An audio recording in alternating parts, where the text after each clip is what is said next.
You have the determination to make things happen. You have the will to lead and the skills to start, run, and grow your own business. Bank of America believes that's only the beginning of what you can accomplish. As part of its ongoing commitment to women small business owners, local specialists will work one-on-one with you to meet the needs of your business. You get the advice, guidance, and resources that can help you navigate challenges today and prepare for what's ahead. Connect with a network of peers, mentors, and experts through long-standing partners like the Tory Burch Foundation. Find even more opportunities through the Bank of America Institute for Women's Entrepreneurship at Cornell, now expanded with a focus on women entrepreneurs of color. To learn more about how you can grow your business with confidence, visit bankofamerica.com/SBWomen. Bank of America, what would you like the power to do?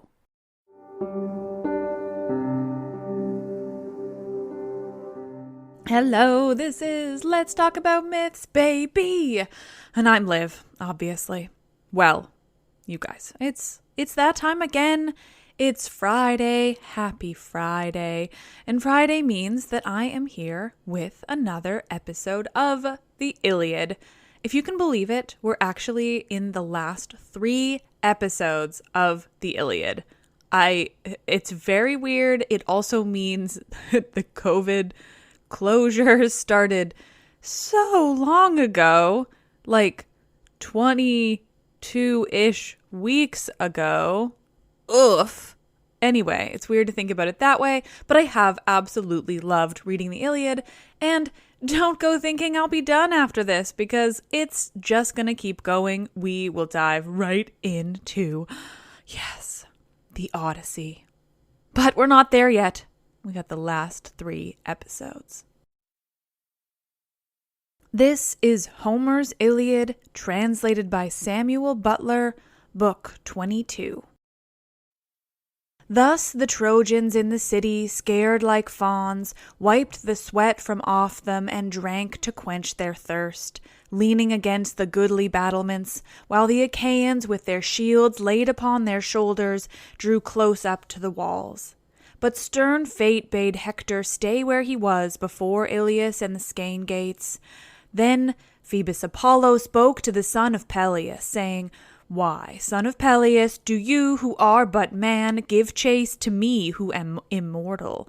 Have you not yet found out that it is a god whom you pursue so furiously? You did not harass the Trojans whom you had routed, and now they are within their walls, while you have been decoyed hither away from them. Me you cannot kill, for death can take no hold upon me." Achilles was greatly angered and said, "You have balked me, far-darter, most malicious of all gods, and have drawn me away from the wall, where many another man would have bitten the dust ere he got within Ilius. You have robbed me of great glory, and have saved the Trojans at no risk to yourself, for you have nothing to fear. But I would indeed have my revenge if it were in my power to do so." On this, with fell intent, he made towards the city, and as the winning horse in a chariot race strains every nerve when he is flying over the plain, even so fast and furiously did the limbs of Achilles bear him onwards. King Priam was first to note him as he scoured the plain, all radiant as the star which men call Orion's hound, and whose beams blaze forth in time of harvest more brilliantly than those of any other that shines by night. Brightest of them all though he be, he yet bodes ill for mortals, for he brings fire and fever in his train. Even so did Achilles' armor gleam on his breast as he sped onwards. Priam raised a cry and beat his head with his hands as he lifted them up and shouted out to his dear son, imploring him to return. But Hector still stayed before the gates, for his heart was set upon doing battle with Achilles. The old man reached out his arms towards him and bade him for pity's sake come within the walls. "Hector," he cried, "my son, stay not to face this man alone and unsupported, or you will meet death at the hands of the son of Peleus, for he is mightier than you. Monster that he is, would indeed that the gods loved him no better than I do, for so dogs and vultures would soon devour him as he lay stretched on earth, and a load of grief would be lifted from my heart, for many a brave son has he reft from me, either by killing them or selling them away in the islands that are beyond the sea. Even now I miss 2 sons from among the Trojans who have thronged within the city, Lycaon and Polydorus, whom Laothoe, peeress among women, bore me. Should they be still alive and in the hands of the Achaeans, we will ransom them with gold and bronze, of which we have store, for the old man Altes endowed his daughter richly. But if they are already dead and in the house of Hades, sorrow will it be to us too, whom were their parents, albeit the grief of others will be more short-lived, unless you too perish at the hands of Achilles. Come then, my son, within the city to be the guardian of Trojan men and Trojan women, or you will both lose your own life and afford a mighty triumph to the son of Peleus. Have pity also on your unhappy father while life yet remains to him, on me, whom the son of Saturn will destroy by a terrible doom on the threshold of old age, after I have seen my sons slain and my daughters haled away as captives, my bridal chambers pillaged, little children dashed to earth amid the rage of battle, and my sons' wives dragged away by the cruel hands of the Achaeans. In the end, fierce hounds will tear me in pieces at my own gates after someone has beaten the life out of my body with sword or spear. Hounds that I myself reared and fed at my own table to guard my gates, but who will yet lap my blood and then lie all distraught at my doors. When a young man falls by the sword in battle, he may lie where he is, and there is nothing unseemly. Let what will be seen, all is honorable in death. But when an old man is slain, there is nothing in this world more pitiable than that dogs should defile his gray hair and beard and all that men hide for shame. The old man tore his gray hair as he spoke, but he moved not the heart of Hector. His mother hard by wept and moaned aloud as she bared her bosom and pointed to the breast which had suckled him. "Hector," she cried, weeping bitterly the while, "Hector, my son, spurn not this breast, but have pity upon me too. If I have ever given you comfort from my own bosom, think on it now, dear son, and come within the walls to protect us from this man. Stand not without to meet him, should the wretch kill you. Neither I nor your richly dowered wife shall ever weep, dear offshoot of myself, over the bed on which you lie, for dogs will devour you at the ships of the Achaeans." Thus did the two with many tears implore their son, but they moved not the heart of Hector, and he stood his ground awaiting huge Achilles as he drew nearer towards him. As a serpent in its den upon the mountains, full fed with deadly poisons, waits for the approach of man, he is filled with fury, and his eyes glare terribly as he goes writhing round his den. Even so Hector leaned his shield against a tower that jutted out from the wall and stood where he was, undaunted.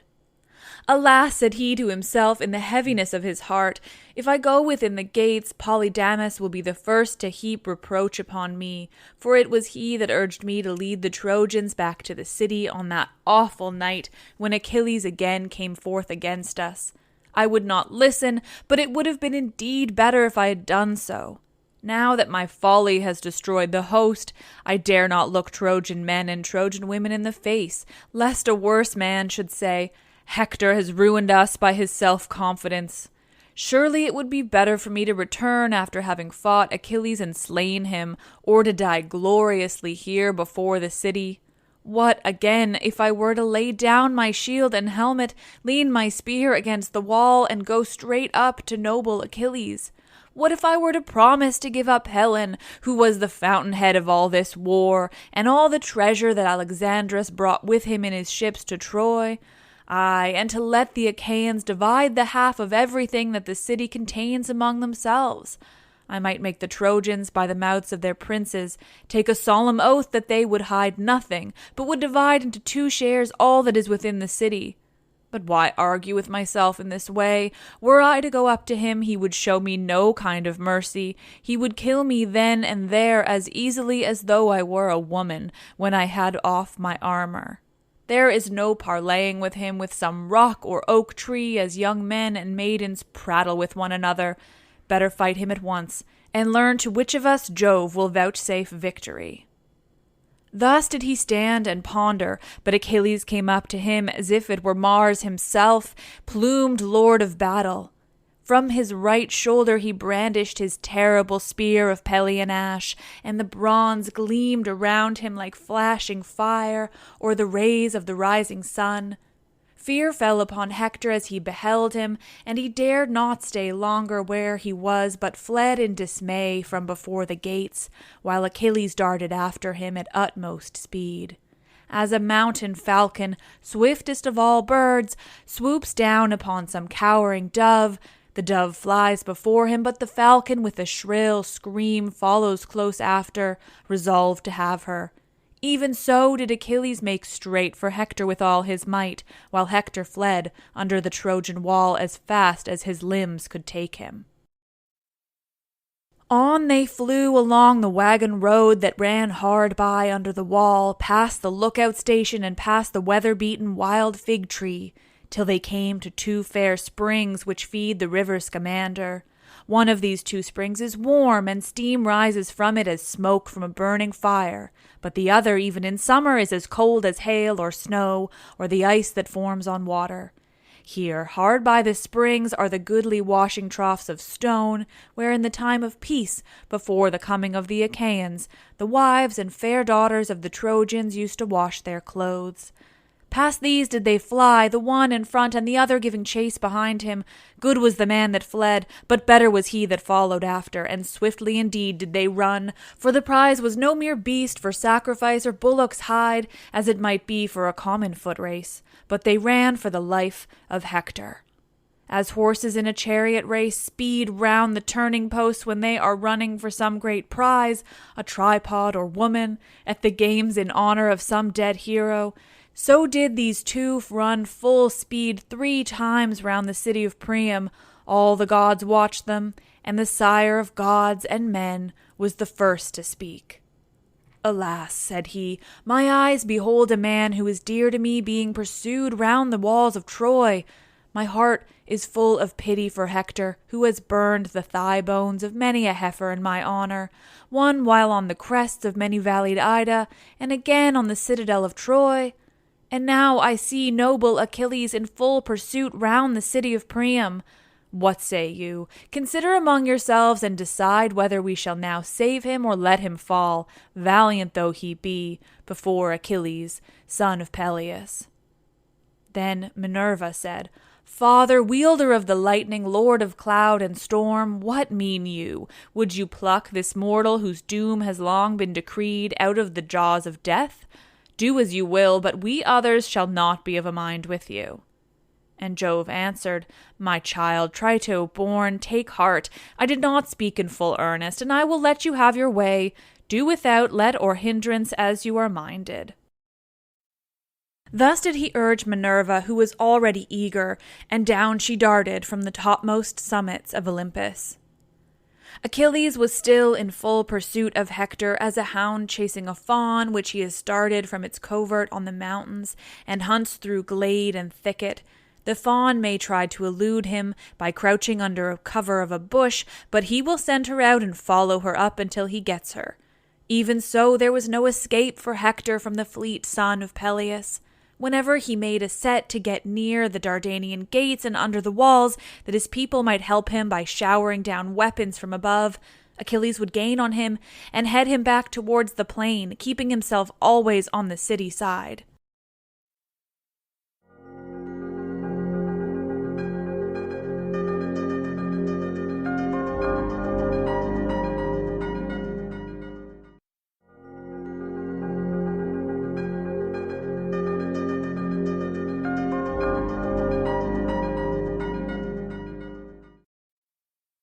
As a man in a dream who fails to lay hands upon another whom he is pursuing, the one cannot escape nor the other overtake.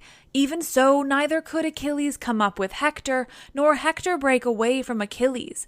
Nevertheless, he might even yet have escaped death, had not the time come when Apollo, who thus far had sustained his strength and nerved his running, was now no longer to stay by him.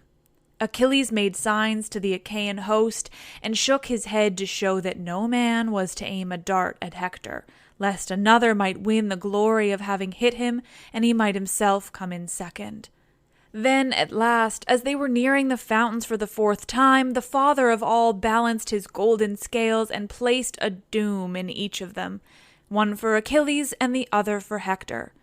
As he held the scales by the middle, the doom of Hector fell down deep into the house of Hades, and then noble Phoebus Apollo left him. Thereon Minerva went close up to the son of Peleus and said, "Noble Achilles, favored of heaven, we too shall surely take back to the ships a triumph for the Achaeans by slaying Hector, for all his lust of battle. Do what Apollo may as he lies groveling before his father, aegis-bearing Jove, Hector cannot escape us longer. Stay here and take breath while I go up to him and persuade him to make a stand and fight you." Thus spoke Minerva. Achilles obeyed her gladly and stood still, leaning on his bronze-shod ashen spear, while Minerva left him and went after Hector in the form and with the voice of Deiphobus. She came close up to him and said, "Dear brother, I see you are hard-pressed by Achilles, who is chasing you at full speed round the city of Priam. Let us await his onset and stand on our defense." And Hector answered, "Deiphobus, you have always been dearest to me of all my brothers, children of Hecuba and Priam, but henceforth I shall rate you yet more highly, inasmuch as you have ventured outside the wall for my sake, when all the others remain inside."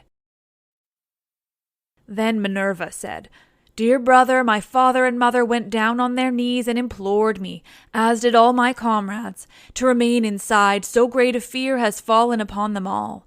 But I was in an agony of grief when I beheld you. Now, therefore, let us two make a stand and fight, and let there be no keeping our spears in reserve, that we may learn whether Achilles shall kill us and bear off our spoils to the ships, or whether he shall fall before you." Thus did Minerva inveigle him by her cunning, and when the two were now close to one another, great Hector was first to speak. "I will no longer fly you, son of Peleus," said he, "as I have been doing hitherto. 3 times have I fled round the mighty city of Priam, without daring to withstand you. But now let me either slay or be slain, for I am in the mind to face you. Let us, then, give pledges to one another by our gods, who are the fittest witnesses and guardians of all covenants. Let it be agreed between us that if Jove vouchsafes me the longer stay and I take your life, I am not to treat your dead body in any unseemly fashion. But when I have stripped you of your armor, I am to give up your body to the Achaeans, and do you likewise." Achilles glared at him and answered, "Fool, prate not to me about covenants. There can be no covenants between men and lions. Wolves and lambs can never be of one mind, but hate each other out and out all through. Therefore there can be no understanding between you and me, nor may there be any covenants between us till one or other shall fall and glut grim Mars with his life's blood. Put forth all your strength. You have need now to prove yourself indeed a bold soldier and man of war. You have no more chance, and Pallas Minerva will forthwith vanquish you by my spear. You shall now pay me in full for the grief you have caused me on account of my comrades whom you have killed in battle." He poised his spear as he spoke and hurled it. Hector saw it coming and avoided it. He watched it and crouched down so that it flew over his head and stuck in the ground beyond. Minerva then snatched it up and gave it back to Achilles without Hector seeing her. Hector thereon said to the son of Peleus, You have missed your aim, Achilles, peer of the gods, and Jove has not yet revealed to you the hour of my doom, though you made sure that he had done so. You were a false-tongued liar when you deemed that I should forget my valor and quail before you. You shall not drive your spear into the back of a runaway. Drive it, should heaven so grant you power. Drive it into me as I make straight towards you. And now, for your own part, avoid my spear if you can. Would that you might receive the whole of it into your body. If you were once dead, the Trojans would find the war an easier matter, for it is you who have harmed them most. He poised his spear as he spoke and hurled it. His aim was true, for he hit the middle of Achilles' shield, but the spear rebounded from it and did not pierce it. Hector was angry when he saw that the weapon had sped from his hand in vain, and stood there in dismay, for he had no second spear. With a loud cry he called Deiphobus and asked him for one, but there was no man. Then he saw the truth and said to himself, Alas, the gods have lured me on to my destruction. I deemed that the hero Deiphobus was by my side, but he is within the wall, and Minerva has inveigled me. Death is now indeed exceedingly near at hand, and there's no way out of it. For so Jove and his son Apollo the far darter have willed it, though heretofore they have ever been ready to protect me. My doom has come upon me. Let me not then die ingloriously and without a struggle, but let me first do some great thing that shall be told among men hereafter.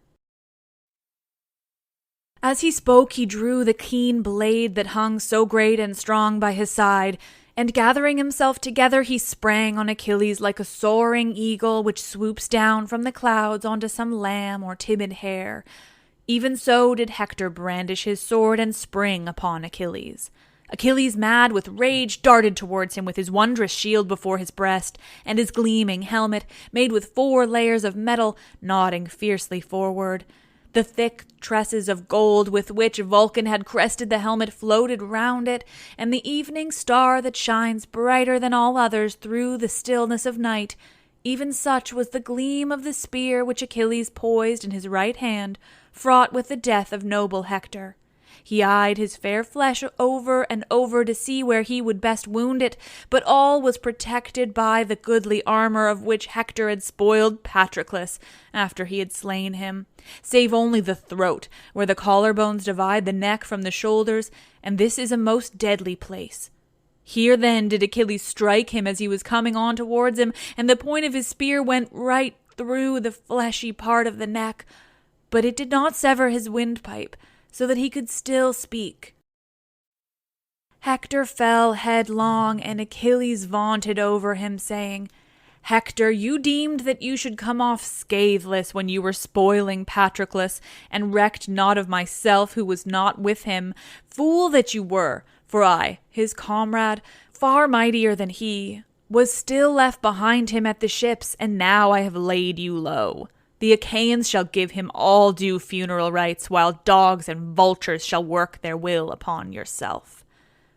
Then Hector said, as the life ebbed out of him, I pray you by your life and knees and by your parents, let not dogs devour me at the ships of the Achaeans, but accept the rich treasure of gold and bronze which my father and mother will offer you, and send my body home, that the Trojans and their wives may give me my dues of fire when I am dead. Achilles glared at him and answered, Dog, talk not to me neither of knees nor parents. Would that I could be as sure of being able to cut your flesh into pieces and eat it raw for the ill you have done me, as I am that nothing shall save you from the dogs. It shall not be, though they bring 10 or 20-fold ransom and weigh it out for me on the spot, with promise of yet more hereafter.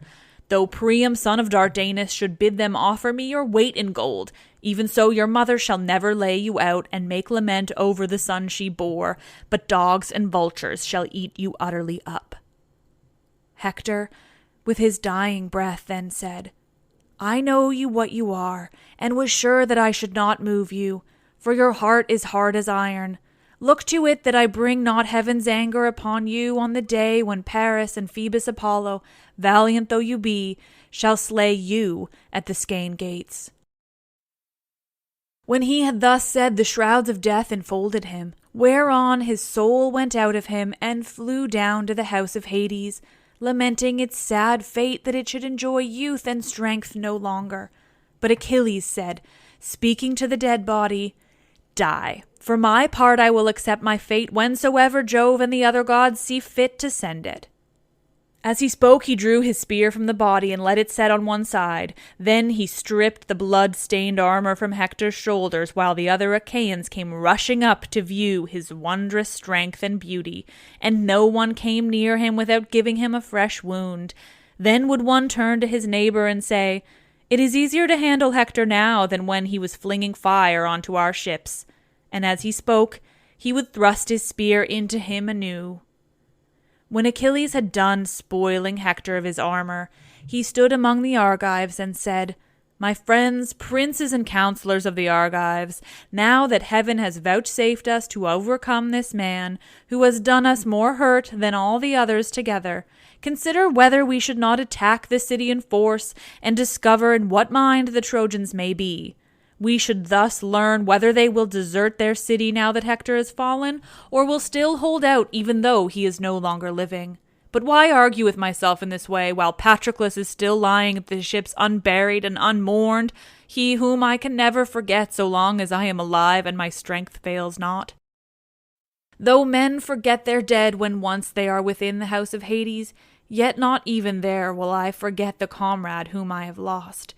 Now, therefore, Achaean youths, let us raise the song of victory and go back to the ships, taking this man along with us, for we have achieved a mighty triumph, and have slain noble Hector, to whom the Trojans prayed throughout their city as though he were a god." On this he treated the body of Hector with contumely. He pierced the sinews at the back of both his feet from heel to ankle, and passed thongs of oxhide through the slits he had made. Thus he made the body fast to his chariot, letting the head trail upon the ground. Then, when he had put the goodly armor on the chariot and had himself mounted, he lashed his horses on, and they flew forward nothing loth. The dust rose from Hector as he was being dragged along. His dark hair flew all abroad, and his head, once so comely, was laid low on earth, for Jove had now delivered him into the hands of his foes to do him outrage in his own land. Thus was the head of Hector being dishonored in the dust. His mother tore her hair and flung her veil from her with a loud cry as she looked upon her son. His father made a piteous moan, and throughout the city the people fell to weeping and wailing. It was as though the whole of frowning Ilias was being smirched with fire. Hardly could the people hold Priam back in his hot haste to rush without the gates of the city. He groveled in the mire and besought them, calling each one of them by his name. "Let be, my friends," he cried, "and for all your sorrow suffer me to go single-handed to the ships of the Achaeans. Let me beseech this cruel and terrible man, if he maybe will respect the feeling of his fellow men, and have compassion on my old age. His own father is even such another as myself, Peleus, who bred him and reared him to be the bane of us Trojans, and of myself more than of all others. Many a son of mine has he slain in the flower of his youth, and yet, grieve for these as I may, I do so for one, Hector, more than for them all, and the bitterness of my sorrow will bring me down to the house of Hades. Would that he had died in my arms, for so both his ill-starred mother who bore him and myself should have had the comfort of weeping and mourning over him." Thus did he speak with many tears, and all the people of the city joined in his lament. Hecuba then raised the cry of wailing among the Trojans. "Alas, my son," she cried, "what have I left to live for now that you are no more? Night and day did I glory in you throughout the city, for you were a tower of strength to all in Troy, and both men and women alike hailed you as a god. So long as you lived, you were their pride, but now death and destruction have fallen upon you." Hector's wife had yet heard nothing, for no one had come to tell her that her husband had remained without the gates. She was at her loom in an inner part of the house, weaving a double purple web, and embroidering it with many flowers. She told her maids to set a large tripod on the fire, so as to have the warm bath ready for Hector when he came out of battle. Poor woman, she knew not that he was now beyond the reach of baths, and that Minerva had laid him low by the hands of Achilles. She heard the cry coming as from the wall, and trembled in every limb. The shuttle fell from her hands, and again she spoke to her waiting women. "Two of you," she said, "come with me that I may learn what it is that has befallen. I heard the voice of my husband's honored mother. My own heart beats as though it would come into my mouth, and my limbs refuse to carry me. Some great misfortune for Priam's children must be at hand. May I never live to hear it, but I greatly fear that Achilles has cut off the retreat of brave Hector and has chased him on the plain where he was single-handed. I fear he may have put an end to the reckless daring which possessed my husband, who would never remain with the body of his men, but would dash on far in front, foremost of them all in valor." Her heart beat fast, and as she spoke she flew from the house like a maniac, with her waiting women following after. When she reached the battlements and the crowd of people, she stood looking out upon the wall and saw Hector being borne away in front of the city, the horses dragging him without heed or care over the ground towards the ships of the Achaeans. Her eyes were then shrouded as with the darkness of night, and she fell fainting backwards. She tore the attiring from her head and flung it from her, the frontlet and net with its plaited band, and the veil which golden Venus had given her on the day when Hector took her with him from the house of XXII, after having given countless gifts of wooing for her sake. Her husband's sisters and the wives of his brothers crowded round her and supported her, for she was fain to die in her distraction.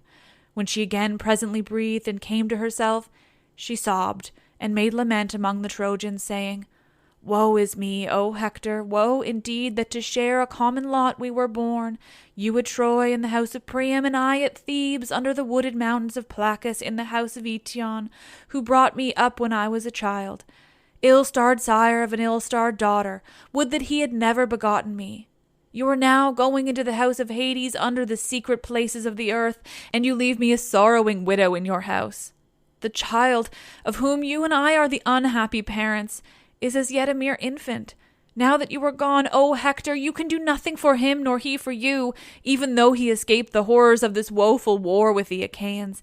Yet shall his life henceforth be one of labor and sorrow, for others will seize his lands. The day that robs the child of his parents severs him from his own kind. His head is bowed, his cheeks are wet with tears, and he will go about destitute among the friends of his father, plucking one by the cloak and another by the shirt. Some one or other of these may so far pity him as to hold the cup for a moment towards him and let him moisten his lips, but he must not drink enough to wet the roof of his mouth. Then one whose parents are alive and will drive him from the table with blows and angry words. Out with you, he will say, you have no father here, and the child will go crying back to his widowed mother. He, Astyanax, who erewhile would sit upon his father's knees and would have nothing but the daintiest and choicest morsels set before him, when he had played till he was tired and went to sleep, he would lie in a bed, in the arms of his nurse on a soft couch, knowing neither want nor care, whereas now that he has lost his father, his lot will be full of hardship. He whom the Trojans name Astyanax, because you, O Hector, were the only defense of their gates and battlements. The wriggling, writhing worms will now eat you at the ships, far from your parents, when the dogs have glutted themselves upon you. You will lie naked, although in your house you have fine and goodly raiment made by hands of women. This will I now burn. It is of no use to you, for you can never again wear it. And thus you will have no respect shown you by the Trojans, both men and women." In such wise did she cry aloud amid her tears, and the women joined in her lament.